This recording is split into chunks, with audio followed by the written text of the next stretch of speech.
کبھی وقت نکالیں، اب آ جائیں فطرت کی آغوش میں، جہاں ہر منظر ایک دعا کی طرح ہے، وفا، سادگی اور بیلوس محبت کے اندر کوئی بھولا ہوا ساز پھر سے بجنے لگتا ہے، بتاتا ہے ہم کبھی خوش ہوتے تھے، بے وجہ، بنا مطلب۔ اٹھتی ہے وہ صرف خوشبو نہیں ہوتی، وہ ایک یاد ہوتی ہے، ایک رشتہ ہوتا ہے، زمین سے، بچپن سے، اپنے اصل سے۔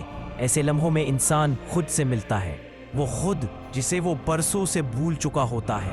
تو کبھی میری طرح سب کچھ چھوڑ کر نکلے، صرف چند لمحے، صرف اپنے لیے، کیونکہ جب فطرت آپ سے ہم کلام ہوتی ہے تو زندگی ایک نعمت لگتی ہے، اور یہی وہ لمحے ہوتے ہیں جو واقعی جیے ہوئے کہلاتے ہیں۔